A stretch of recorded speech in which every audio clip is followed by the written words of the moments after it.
Hello again, fellow audiophiles. I am Wave Theory, and this is the iBasso DX180 digital audio player. This is an approximately $500 US unit that was a kind loan to me from iBasso, directly from them. They have asked nothing in return other than a fair and honest evaluation of this product. If there are any retailers out there that I am an affiliate partner with who sell this, I will put affiliate links for it down in the description below, where if you like what I have to say about this product and are interested in buying it, you could use that affiliate link and help support the channel. I only use affiliate link money to keep the channel running.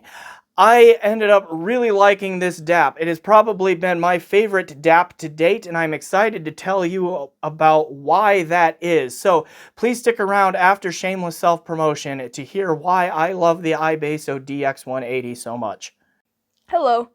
I'm one of the reasons that Wave Theory can't spend all of his money on audio gear. He wants you to know that your support is vital for keeping the channel running. So if you enjoy Wave Theory's bussin' review riz and no-cap review style and want to encourage him to stay in the basement so I don't have to listen to his dad jokes as much, like the video and subscribe to the channel. You can also send him a donation on PayPal or sign up for the Patreon. Links are in the description. Now on to the review. All right, iBasso DX180, again, online selling for about $499 USD right now, though iBasso's website has it listed for $529. Okay, but right about $500 is the going rate for this. And let me just say, before we get any further into this thing, that this has been the DAP that I have enjoyed reviewing more than any other DAP that I have had in for review, which is not an extensive list. Right? I will put a link in the description for the DAPs that I have reviewed to give you context for that statement. And also add that, like, for a long time, I used a Canon N6 Mark II with an EO2 module as my own personal DAP. And this unit came along and really has thoroughly impressed me. I really like it, and it's going to be my reference DAP until it's dead or I find something better, to paraphrase a Starship Troopers quote there. Okay, so yeah, that's kind of the underlying reality of this review. Let's get into some specs here real quick. Handling the digital to analog conversion in here, there is an array of 4 Cirrus Logic CS43131 DAC chips in here. And the array is capable of decoding PCM files up to 32-bit 768 kilohertz sampling rates and DSD 512. The amplifier in here from the balanced output is capable of delivering 690 milliwatts per channel into a 32 ohm load at a rated 0.1% THD. That power output drops to 281 milliwatts per channel into a 32 ohm load from the single-ended output there. So, and for a variety of reasons, I do recommend the balanced output for driving both headphones and IEMs over the single-ended for reasons that we will get to in the sound section. There are a host of other specs on this thing, such as the fact that it has an Android 13 operating system. It has 3 gigabytes of RAM, 128 gigabytes of onboard memory, and the list goes on and on and on. Like, you can use this as a USB DAC, if you will. The 3.5 millimeter output is also configurable to be a coaxial SPDIF output if you would like to use this as a transport that way. You can also use it as a transport and connect an outboard USB DAC if you wish. So it is a very flexible unit and all of that. Rated battery life starts at 15.5 hours if you use low gain in the single-ended output. Goes down from there. Personally, I didn't find the battery life on this to be outstanding. It does seem like it kind of drops fairly fast, at least in high gain when you're driving full-size headphones. But again, that's a difficult thing for this to do. I'm going to hedge on that. it requires more power, let's say, to drive a full-size headphone than an in-ear monitor. So that's going to drain the battery faster and so forth. But Snapdragon processor and all of that, I will just link you to iBasso's website where you can read the full list of specs and measurements on it, because it's an impressive list and it's an impressive device on paper. I've already told you it's an impressive device to my ears, so let's just get on with it then. Real quick, the build. 3 color options. They sent me green. I believe blue and gray are the other options. Don't quote me on that, but I think that's what I read on their website there. So they sent me the green. It comes in this stock clear vinyl kind of protective case. And they send multiple screen protectors in the stock packaging too. They are difficult to put in without put on without having air bubbles and things like that. I'm not good at so doing, but I'm also pretty good at protecting my screens. So I didn't worry with that. But if you are the person who scratches your screens up a lot, they are there for you in the stock packaging. I've already showed you on the bottom how we have a 4.4 millimeter Pentacon balance port and then this configurable 3.5 millimeter jack right here, which again can be a 3.5 millimeter headphone or DAC output, or it can also be an SPDIF connection. All right, and then on the top, I've already showed you we have the USB-C port right here, and that also has multiple functions: charging, data transfer, and also you can use this device as a USB DAC. So if you hook this up to a laptop or something like that, it can serve as a DAC or, outboard sound card, just like a lot of desktop DACs will do. And you have a little desktop DAC amp there to use with it. Here is the micro SD memory card slot. I have a 1 terabyte memory card in there to hold a bunch of local files on there for testing purposes and so forth. On this side, we have a push and hold for the power on off, and then a rotate for the volume control. And there's also quick press there to bring it in and out of standby and so forth as well. And then we have fairly standard transport controls right here. The opposite side here has nothing, okay? There it is, all right? And then the back, okay, looks like that. There is this interesting little missing corner right here. There's kind of a beveled corner. I don't know why that is, but that's there and so forth. So it is a little bit of a thicker device. It's not super light, but also not super heavy either. I did take it to the gym with me several times and wear it in, those athletic shorts, kind of, the pockets of that, just regular gym shorts kinds of things. And it was fine. Okay. It didn't really get in the way too much there. Although I did notice one thing. I think this happened on the prone leg curl the most. I don't skip leg day. Okay. The way this volume knob sticks out right there, every once in a while, this can just be jostled just right in a pocket that this can get turned. Okay, that is one thing that I noticed. And what I didn't see anywhere on this device is a quick and easy hold mechanism. Contrast that with, this is the Hibby R4, which I did a review for not long ago, where it has a hold on off switch right here on the top, where once you get this set up the way you want it, you can flip this to hold, and then it doesn't matter what buttons you push or touching the screen or anything. It just stays and does whatever it is you want it to do. I didn't see such a feature on this one. Maybe it's in a software command that you can do that, but if that's the case, that's not the most convenient way to do that. So that is one ergonomic and use thing to be wary of, is that in some situations in a pocket, this volume knob can be adjusted, and that may or may not be good for your ears depending on how that happens. Okay, but then again, otherwise it's not super light, but also not super heavy. I didn't really have any problems pocketing it and going to the gym or walking the dog or any of those kinds of things. And another quick ergonomic thing that I want to talk about on this unit here is the screen is nice and bright most of the time.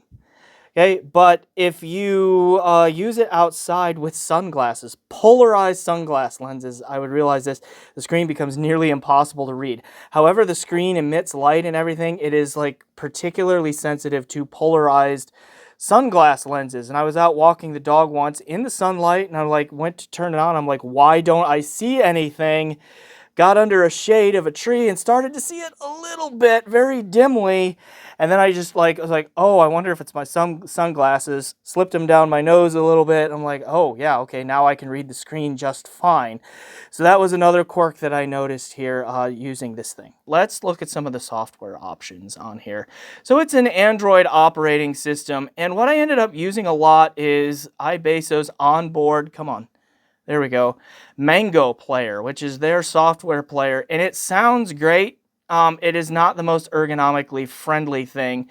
Like, one thing that I noticed about this app is I just have yet to figure out a way for it to like show me all of my music, okay, you know, in a way that is like tiled, where you can like see pictures of the albums and all of that. It just always gives me this big long list of things.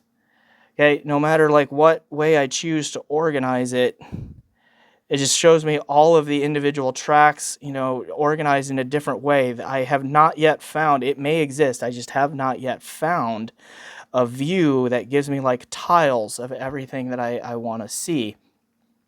Like all my artist names and albums and all of that kind of thing. Okay, but if you hit settings, some other features of the device here. Digital filters, I'll talk a little bit more about this in the sound setting, but like there are 5 digital filters here. Technically 4, okay? Like I settled on D4 there. You see that slow roll off, but just go through them. You have fast roll off, short delay, slow roll off, okay? Come on. Short delay, fast roll off, just slow roll off, and then NOS, or non-oversampling. So there is a NOS mode on here. I ended up most of the time with number 4. Okay, you also have, you know, you got equalizer options here, at least in Mango Player. I really did not mess around with that much, but it's there for those who want it. Okay, come back, settings. Okay, gapless playback, all of that sort of thing. Let's drag down from the top here. An Android operating system. All kinds of stuff. Here's the digital filter options. Again, you can just rotate through them here with this button. Okay, Bluetooth on and off. Select the kind of output you want. You know, connect to your internet. All right. Fast impulse response filter.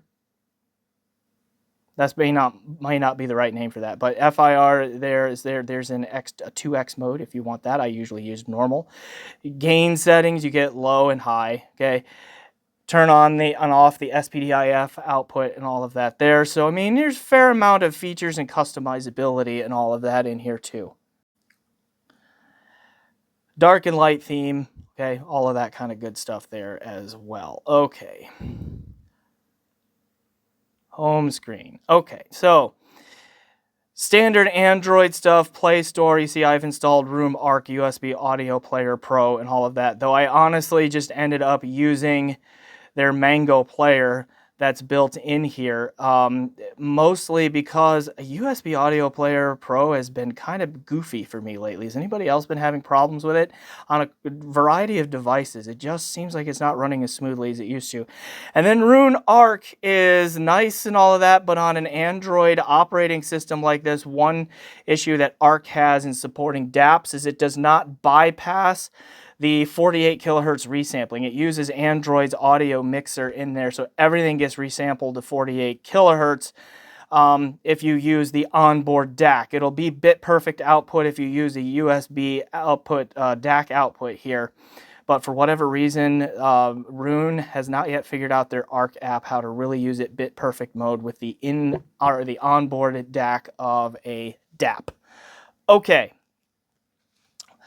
Let's get on with the sound, and to do that, we'll start with test gear. So I primarily used 4 transducers commonly to test this here. And you see there's the micro SD card in it. The vast majority of my listening would have been using local files that are either lossless or high-res FLAC files or DSD files. Again, mostly using their onboard Mango player. Okay, though I did use USB Audio Player Pro and Rune Arc a little bit, as I said. Okay, the transducers that most commonly got used and I have reviewed all of these, so see links in the description, would be the FIO FH19 IEM. Okay, so that was one of them, balanced output. Another IEM that I used a lot was the Effect Audio Elysian collab, the Pilgrim Noir. Okay, that got used a bunch. Then two full-sized headphones got a fair amount of runtime on this. One that got a lot that I had just reviewed here recently, just published a review, is the Audio-Technica ATH-WP900. Okay, pretty easy driving dynamic driver headphone there. Got a lot of use. And then my venerable and trusty Focal Radiance. Okay, got quite a lot of run on there as well. Another easy driving dynamic driver closed back headphone. And then, because I was definitely curious and kind of wanted to test the power output of the DX180, I did break out the HiFiMan HE1000 SE. Okay, a very high-end, full-size, planar magnetic headphone that really is not all that difficult to drive, and so I tried that on there as well. I basically stuck with using the DX180 as a DAP. I really didn't do line out to check the DAC or use it as a USB DAC or anything like that. I just use it mostly as its primary function as a DAP, because that's the use case I personally was most interested in, and so my reports will be on it as a DAP. And before we dive deep into the sound, I do want to mention that there is some burn-in time on this, and that's going to be a controversial statement, I realize. But the behavior of the DX180 does change a little bit when you first get it out of the box and fire it up. It does go through a period of changing in its sound a little bit. Sometimes it'll get a little bit harsh and forward in the upper mids, and then it'll sound fine. Occasionally some sibilance, even though sibilance is not really a character of its sound long term and all of that. Like, it does take it several hours. I probably burned it in for close to 100 hours before I felt confident that it was stopping to change enough that I could really dive into the evaluation. So once it's burned in, it doesn't really need a whole lot of warm-up time. You turn it on, it's ready to go. Okay, it's not an R2R DAC or anything like that, where it needs warm-up time to sound its best. But immediately out of the box, brand new, you're going to want to work it pretty hard on a few overnights probably to really get it to be what it is supposed to be.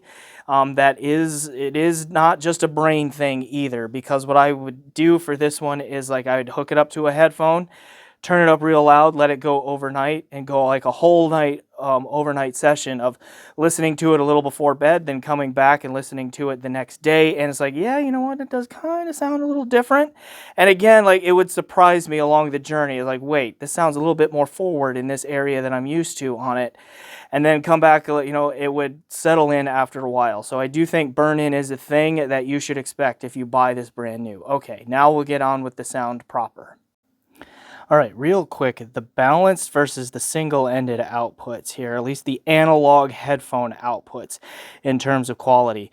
You're going to want to use balance, and not just because it's more powerful, it just does sound better. It's got a bigger soundstage with more three-dimensionality and holography to the spatial presentation. It's also more resolving. The single-ended output just sounds a little bit squished to me in terms of the soundstage size, and just it's not as dynamically impactful or as overall active or energetic or engaging as the balanced output is, and it lacks some of the finer details as well. So not just for power, but for sonic reasons, whenever possible, I would use the balanced output. And the impressions in the review here are going to be from the balanced output.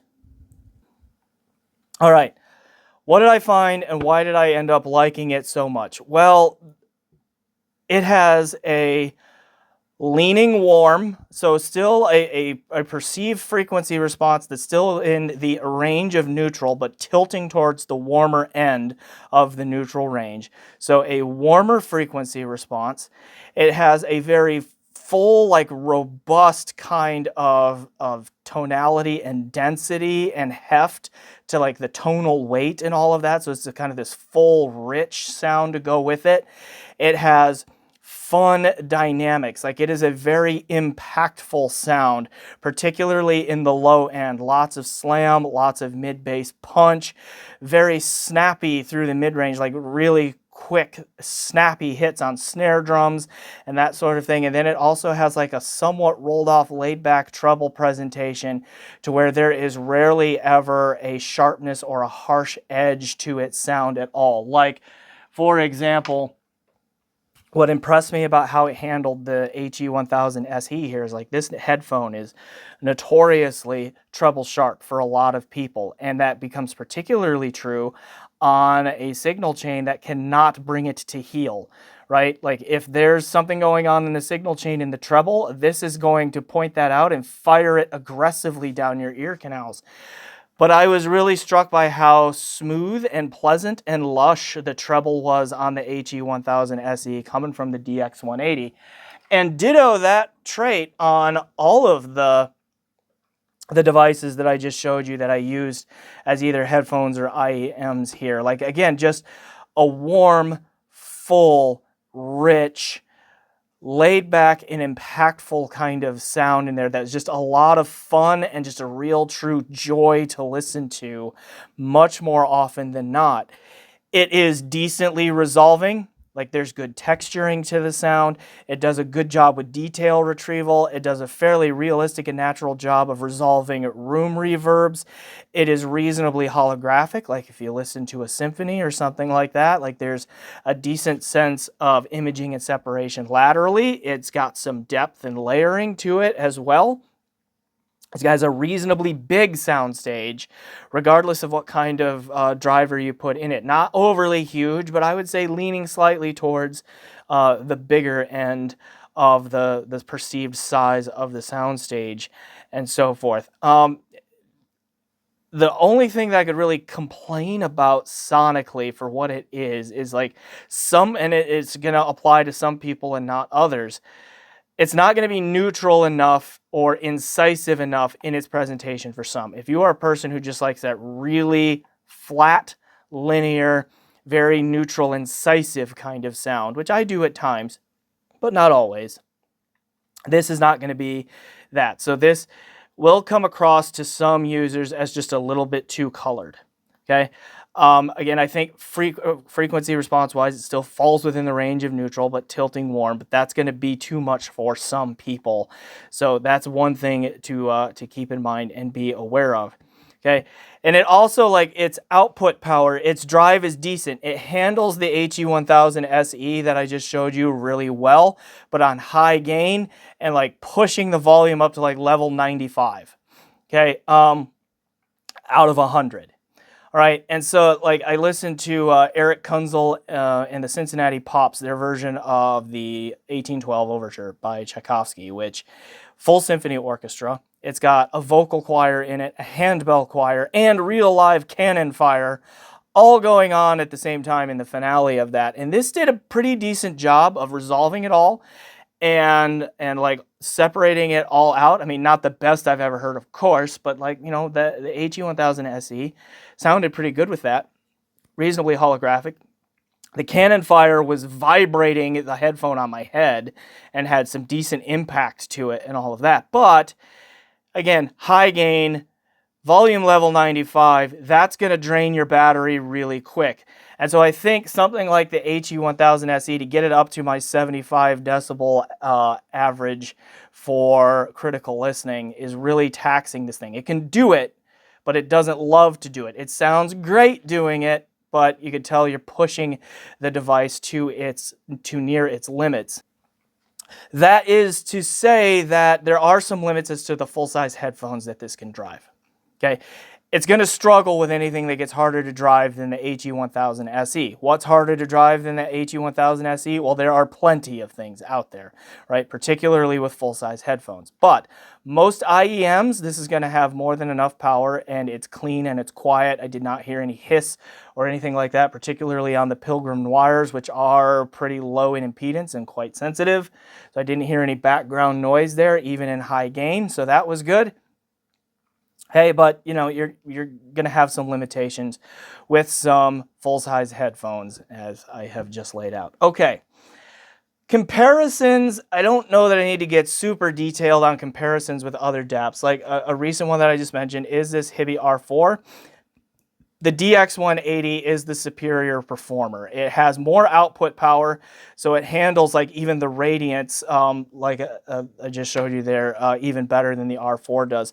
But it also, like, it's got a higher quality DAC in it. It's got a better amplifier in it. I mean, it's twice the price of the R4 at least. So it is the better unit there. But even for like the Canon N6 Mark II with the EO2 module, which we know by the time you buy the N6 Mark II, you get the EO2 module back in 2017, 2018, or whenever that was launched or so, like, you know, you're looking at $1,500 US.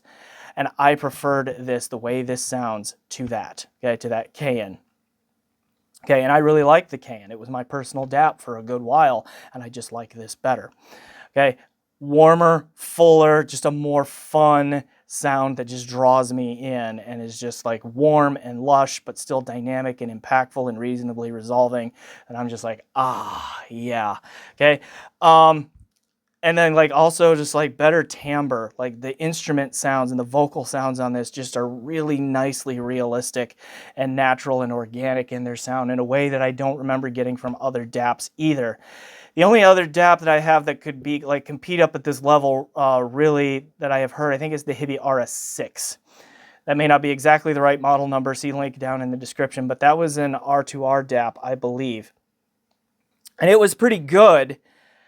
And it probably has a little bit more output power and drive than this, but it just didn't draw me in and have that, just that warm, lush, full, fun sound, you know, that this one has, like, you know, organic timbre and all that, that just draws me in on this. Also, like, you can definitely see, you're going to need to clean the screen a lot. Just with any touch screen, it gets all smudged and fingerprinty and all that. But anyway, so as far as comparisons go, I've heard some DAPs, not a ton, but of the ones I have heard, I like this one the best so far. Even though I've heard some that are more expensive than this, I like this one the best.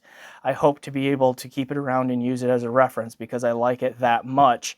Again, until it's dead or I find something better. Okay, but highly recommended if you're looking to get into the DAP game. High quality, high performance, without a crazy price. Give the DX180 a look. All right, I'm Wave Theory. Thanks for watching my review of the iBasso DX180 digital audio player. Please remember to like, subscribe, comment, check out my PayPal and my Patreon, and, you know, generally do those things you do to support YouTube channels. And as always, enjoy the music.